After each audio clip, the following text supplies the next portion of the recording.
جان عالم شافع روز جزا کو دیکھ کر، وجد میں ہے اہل محشر مصطفیٰ کو دیکھ کر، اور ان کی یادوں سے مہکتی نیند آئی ایک شب، ان کی یادوں سے مہکتی نیند آئی ایک شب، جاگ اٹھا بخت پھر نور خدا کو دیکھ کر۔ ان کی یادوں سے مہکتی نیند آئی ایک شب، جاگ اٹھا بخت پھر نور خدا کو دیکھ کر۔ آقا کریم کے دیوانوں حضور کے عشق میں مچلنے والی آنکھیں طلب کیا کرو، جان عالم شافع روز جزا کو دیکھ کر، وجد میں اہل محشر مصطفیٰ کو دیکھ کر۔ ان کی یادوں سے مہکتی نیند آئی ایک شب، جاگ اٹھا بخت پھر نور خدا کو دیکھ کر، اور سرخ دھاری دار چادر زیب تن جو ہی کیا۔ حضرت جابر فرماتے ہیں کہ 14ویں کی رات تھی، 14ویں کا چاند اپنی چاندنی اہل زمین پر بکھیرے تھا، اور حضرت جابر فرماتے ہیں کہ میری ایک نگاہ نے آسمان کے اس چاند کو دیکھا جس کی چاندنی سے پورا شہر پر رونق ہو رہا ہے، اور ایک نظر میں نے آمنہ کے چاند کو دیکھا۔ میری نظر کبھی اس چاند پر، میری نظر کبھی اس چاند پر، میری نظر کبھی ادھر، میری نظر کبھی ادھر۔ حضرت جابر فرماتے ہیں خدا کی قسم میں نے جب دونوں کو دیکھا تو میری زبان نہیں، میرا دل اس یقین کے ساتھ پکار اٹھا کہ ایسا لگتا ہے کہ آسمان کا چاند آمنہ کے چاند سے حسن کی بھیک طلب کرتا نظر آیا۔ جان عالم شافع روز جزا کو دیکھ کر، وجد میں ہے اہل محشر مصطفیٰ کو دیکھ کر، ان کی یادوں سے مہکتی نیند آئی ایک شب، جاگ اٹھا بخت پھر نور خدا کو دیکھ کر۔ سرخ دھاری دار چادر زیب تن جو ہی کیا، چاند بھی شرما گیا بدر الدجا کو دیکھ کر۔ میں عوام سے زیادہ اہل علم کی توجہ چاہوں گا، ان کی دعائیں چاہوں گا، یہ بولیں گے تو آپ بولیں گے۔ سرخ دھاری دار چادر زیب تن جو ہی کیا، چاند بھی شرما گیا بدر الدجا کو دیکھ کر۔ اور وہ شعر پیش کر رہا ہوں جس شعر کے مصداق، جس آیت کے مصداق اس شعر کو پیش کرنے کی سعادت حاصل کی ہے۔ اہل بیت مصطفیٰ کے شان اور عظمت سے سجا ہوا شعر آپ کی تحریز تک۔ جان عالم شافع روز جزا کو دیکھ کر، وجد میں اہل محشر مصطفیٰ کو دیکھ کر، ان کی یادوں سے مہکتی نیند آئی ایک شب، جاگ اٹھا بخت پھر نور خدا کو دیکھ کر۔ سرخ دھاری دار چادر زیب تن جو ہی کیا، چاند بھی شرما گیا بدر الدجا کو دیکھ کر، چاند بھی شرما گیا بدر الدجا کو دیکھ کر۔ کس قدر تسکین ملتی تھی نبی کے قلب کو، مرتضی والفاطمہ وابناہما کو دیکھ کر۔ نعرہ تکبیر، نعرہ رسالہ، نعرہ رسالہ، سبحان اللہ، سبحان اللہ، ماشاءاللہ۔ حضور کے بچوں کا نام آئے اور آپ سبحان اللہ نہ بولے، سیدہ طیبہ کا نام آئے اور آپ کی زبان گونگی ہو، جن کی آمد پر خود حضور علیہ السلام کھڑے ہو کر اپنی بیٹی پر پیار کا اظہار فرماتے تھے، ان کا نام آئے اور آپ کی زبان پر سبحان اللہ نہ ہو۔ شعر دیکھے کہ جان عالم شافع روز جزا کو دیکھ کر، وجد میں اہل محشر مصطفیٰ کو دیکھ کر، سرخ دھاری دار چادر زیب تن جو ہی کیا، چاند بھی شرما گیا بدر الدجا کو دیکھ کر۔ کس قدر تسکین ملتی تھی نبی کے قلب کو، مرتضی والفاطمہ وابناہما کو دیکھ کر، مرتضی والفاطمہ وابناہما کو دیکھ کر۔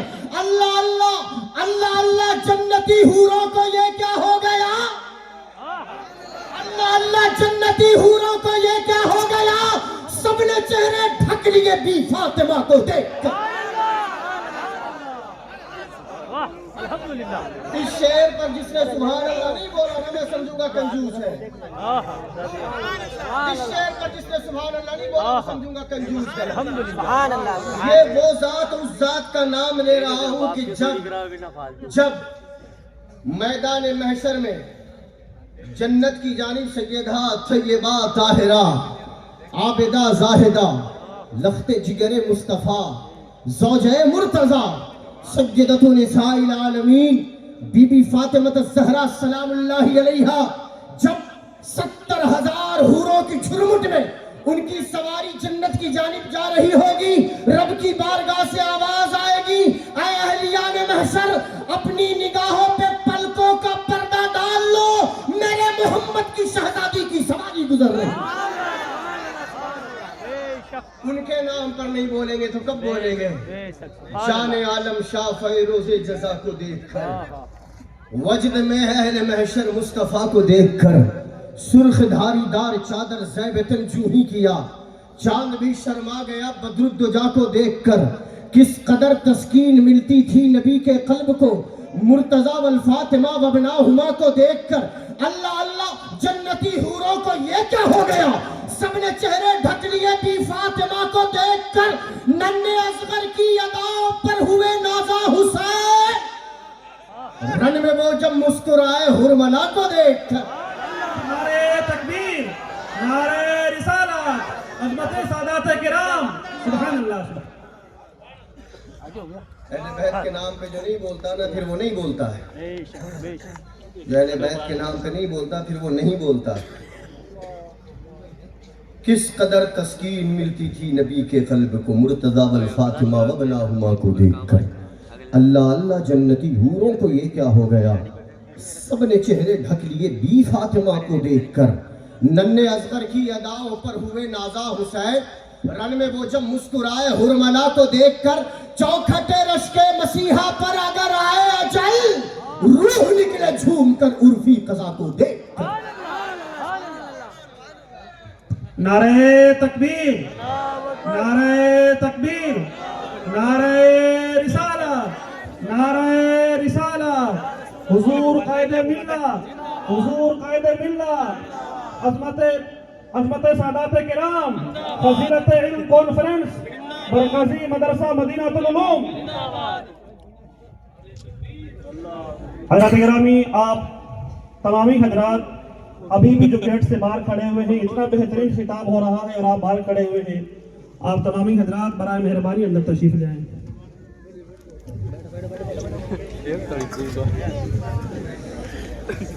حضرات گرامی، حضور قائد ملت پیر طریقت حضرت علامہ سید محمد انوار ندیم القادری شہر امام چورو و ناظم اعلیٰ مرکزی مدرسہ مدینہ العلوم، آپ رونق اسٹیج ہو چکے ہیں اور تھوڑی دیر میں ہمارے مہمان خصوصی حضرت علامہ مولانا سیف اللہ علیمی جو کولکاتہ سے تشریف لائے ہیں، انشاءاللہ آپ بھی تشریف لانے والے ہیں اور ان کا بھرپور اور بہترین خطاب آپ کو سماعت فرمانا ہے۔ ابھی آپ حضرت علامہ سید شاغل امام صاحب جو آج کے ہمارے مہمان خاص ہیں، حیدرآباد سے تشریف لائے ہیں، ماشاءاللہ آپ کا بہترین شاندار خطاب ہو رہا ہے۔ آپ تمامی حضرات اپنے اپنے جگہوں پر تشریف رکھیں۔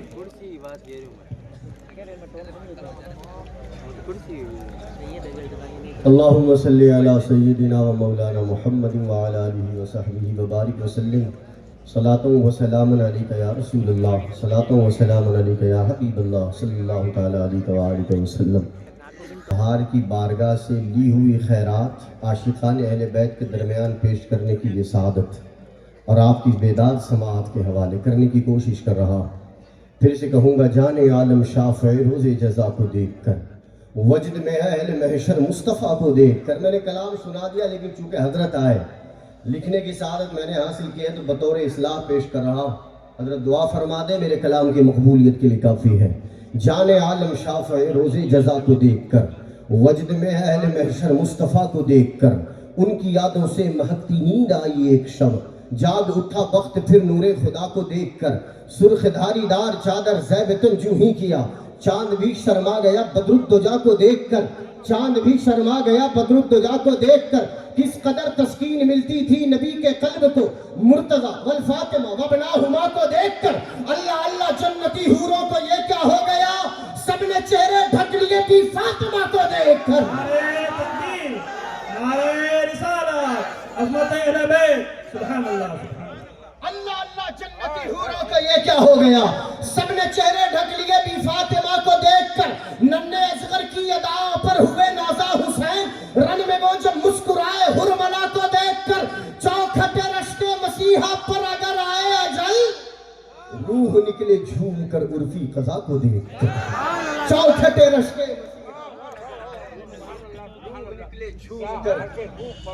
روح نکلے جھوم کر عرفی قضا کو دیکھ کر۔ جب درود پاک کی آیت کریمہ نازل ہوئی اللہم صلی ان اللہ و ملائکتہ یصلون علی النبی یا ایھا الذین آمنوا صلوا علیہ وسلموا تسلیما.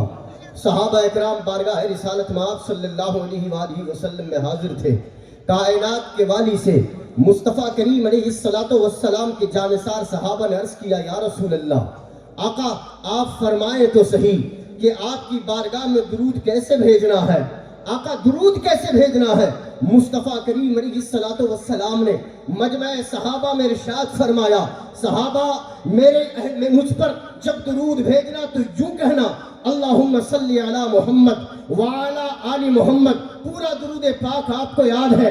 اہل علم بیٹھے ذہن میں ایک سوال اٹھتا ہے اے پروردگار عالم تیرا کلام تو یہ کہتا ہے ان اللہ و ملائکتہ یصلون علی النبی، نبی پر درود بھیجنا ہے.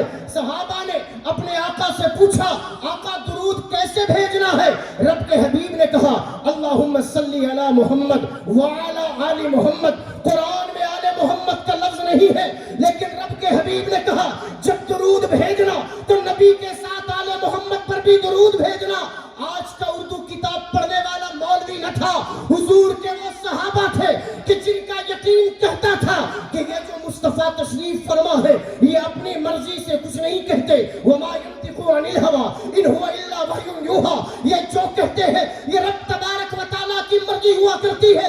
ان میں سے کسی نے یہ نہ پوچھا یا رسول اللہ اللہ نے تو فقط نبی کا نام لیا، آپ آل نبی کا تذکرہ کیوں کر رہے ہیں؟ انہیں پتا ہے کہ کائنات کا پیغمبر اپنی مرضی کے سوا اپنی مرضی سے نہیں رب کی مرضی سے بیان کرتا ہے.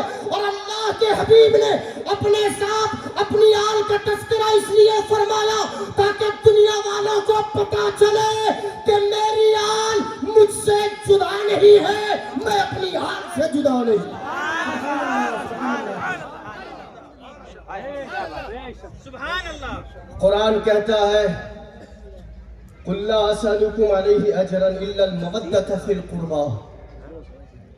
اے حبیب آپ فرمائیے، اے حبیب آپ فرمائیے میں تم سے کچھ نہیں مانگتا، میں تم سے کوئی اجرت طلب نہیں کرتا، میں تم سے کوئی اجرت طلب نہیں کرتا. قرآن اللہ تبارک و تعالیٰ کا کلام ذالک الکتاب لا ریب فیہ، اس کلام میں شک کی گنجائش ہے ہی نہیں، ہے نا. ذہن میں زور دے کے دل پہ ہاتھ رکھ کر آپ جواب دیں کہ کائنات ساری کی ساری کائنات حضور کی بھکاری ہے یا نہیں؟ بولے دربار مصطفیٰ کی خیراتی ہے یا نہیں؟ حضور کی بارگاہ کی سوالی ہے یا نہیں؟ کائنات میں جس کو جو ملا وہ حضور کے صدقے میں ملا، ہے نا. اللہ تبارک و تعالیٰ نے اپنی مرضی کا اظہار فرمایا تاکہ دنیا والوں کے سامنے اگر میرا نبی کہتا کہ میں تم سے کچھ نہیں مانگتا، میری آل کی محبت اپنے سینے میں رکھو، تو ہو سکتا ہے کہ لوگ کہتے کہ یہ اپنے نواسوں کی محبت کا مطالبہ کر رہے ہیں. اس لیے رب تبارک و تعالیٰ نے اپنی مرضی کا اظہار فرمایا میرے حبیب تیری بات نہیں یہ میری بات ہے. میں چاہتا ہوں کہ دنیا والے اگر اپنے ایمان کو کمال کی منزلوں تک پہنچانا چاہتے ہیں تو ان کا ایمان کامل ہی اس وقت ہوگا کہ جن کے دل میں نبی کی محبت کے تار بھی بجتے ہوں اور جن کے دل میں اہل بیت کی محبت کے تار بھی بجا کرتے ہیں. اور پھر فرمایا لا اسألکم، میں تم سے کوئی سوال نہیں کرتا. کیوں کہا؟ ڈائریکٹ یہ بات کی جا سکتی تھی کہ میری آل کی محبت کا تذکرہ ہے، اللہ کہتا کہ اپنے آل کی محبت کی باتیں کرو، لیکن کہا لا اسألکم، میں تم سے کسی بات کا سوال نہیں کرتا تاکہ دنیا والوں کو پتا چلے تمہارے درمیان جو امام الانبیاء بن کر تشریف لایا وہ سوالی بن کر نہیں بلکہ داتا بن کر آیا ہے. اس لیے کہا دنیا والوں میں تم سے کچھ نہیں مانگتا اور مانگوں گا کیونکہ ساری دنیا تو مجھ سے مانگتی ہے. میں عطا کرنے والا ہوں، رب تبارک و تعالیٰ مجھے دیتا ہے اور میں اپنے ساری کائنات کے بندوں کو عطا کرتا ہوں. میں محمد ہوں، سوالی نہیں. سوالی تو کائنات دربار مصطفیٰ کی ہے. پھر کہا لا اسالکم علیہ اجرا الا المودۃ فی القربى، مگر کیا اہل قرابت کی محبت، اہل قرابت کی محبت. سیدھا ترجمہ تو ہم یوں کرتے ہیں کہ محبت، لیکن اہل علم بیٹھے ہیں پوچھیں عربی میں لفظ محبت بھی آیا ہے، عربی کا لفظ محبت بھی ہے، لیکن یہاں پر محبت کا لفظ کا استعمال ہی نہیں کیا. رب تبارک و تعالیٰ نے کہا مودت. آخر یہ مودت ہے کس شے کا نام؟ آخر یہ مودت کس شے کا نام؟ کیوں کہا اللہ تبارک و تعالیٰ نے کہ محبت کا تذکرہ نہیں، مودت؟ کیا وجہ ہے؟ اس کو مثالوں سے سمجھنے کی کوشش کریں. ہم اور آپ دنیا میں جب کسی سے محبت کرتے ہیں نا تو اس کے پیچھے کوئی ایک وجہ ضرور ہوتی ہے. محلے میں اگر کوئی سب سے طاقتور شخص ہے، لوگ اس سے محبت کرتے ہیں، وجہ پوچھی جائے تو وہ بتائے گا کہ اس کی طاقت اس کی وجہ ہے. کوئی بااخلاق ہے، لوگ محبت کرتے ہیں، سوال کیا جائے کیوں محبت کرتے ہو تو جواب ملے گا کہ اس کا اخلاق اس کی محبت کی وجہ ہے. توجہ ہے؟ کوئی ڈاکٹر ہے، لوگوں کو اللہ تبارک و تعالیٰ نے اس کے ذریعے لوگوں کو شفا یاب کیا، لوگ اس سے محبت کرتے ہیں، پوچھا جائے تو جواب دیا جائے گا کہ اس کی کلینک کی دہلیز پر قدم رکھتے ہیں، کچھ دوائیں وہ تجویز کرتا ہے تو اس کی وجہ سے اللہ ہمیں شفا دے دیتا ہے، لوگ محبت کرتے ہیں. محلے کے امام صاحب، تلاوت کلام مجید کا انداز اتنا پیارا ہے کہ لوگ ان کے پیچھے نماز پڑھتے ہیں تو قرآن کی تلاوت وہ کرتے جاتے ہیں اور سامعین مصلی سنتے جاتے ہیں، خوش ہوتے ہیں، لوگ ان سے محبت کرتے ہیں. وجہ پوچھی جائے تو جواب دیا جائے گا کہ امام صاحب کی قرات دل کو موہ لینے والی ہے. مؤذن صاحب، ان کے اذان کا لہجہ اتنا پیارا ہے کہ لوگ ان سے محبت کرتے ہیں. وجہ پوچھی جائے تو جواب دیا جائے گا کہ ان کے انداز کا لہجہ بڑا پیارا ہے. آپ کے محلے میں کوئی ثنا خواں آئے، نعت خواں آئے، آپ اس سے محبت کرتے ہیں، وجہ پوچھی جائے تو جواب دیا جائے گا کہ اس کے نعت پڑھنے کا انداز بڑا پیارا ہے. کوئی خطیب آ جائے، خطابت کا لہجہ آپ کو پسند آ جائے، آپ محبت کے پھول نچھاور کریں گے، وجہ پوچھی جائے تو جواب دیا جائے گا کہ ان کی خطابت کا لہجہ بڑا پیارا ہے. پتا چلا کہ دنیا میں اگر کوئی کسی سے محبت کرتا ہے تو کوئی وجہ ضرور تلاش کرتا ہے. سچ کہہ رہا ہوں میں. محلے میں کوئی خوبصورت بچہ ہے، لوگ پیار کرتے ہیں، خوبصورتی اس کی وجہ، طاقت کسی کی محبت کی وجہ، دولت کسی کی محبت کی وجہ، علم کسی کی محبت کی وجہ، کمال کسی کی محبت کی وجہ، فیاضیہ کسی کی محبت کی وجہ، اخلاق کسی کی محبت کی وجہ. اور تاریخ کا دوسرا پیج پلٹ کر دیکھو، آپ کو اس کے ساتھ ساتھ یہ بھی سہنا پڑے گا کہ آج جس کی آواز کے آپ دیوانے ہو، اگر اس کی آواز کسی طرح سے متزلزل ہو گئی، اس سے بہتر کوئی اور آواز والا آپ کو نظر آیا، آپ کی محبت کا رستہ تبدیل ہوا. میں نے پوچھا کیوں؟ جواب دیا جائے گا اس کی آواز کی وجہ سے محبت کرتے تھے، آواز اب اچھی نہیں لگتی، محبت کا رخ تبدیل ہو گیا. امام کے قرات سے بہتر قرات سن لیا، آپ نے امام سے محبت کا درس ہٹا، امام سے محبت کا رستہ ہٹا کر دوسری آواز کے مالک تک پہنچا دیا.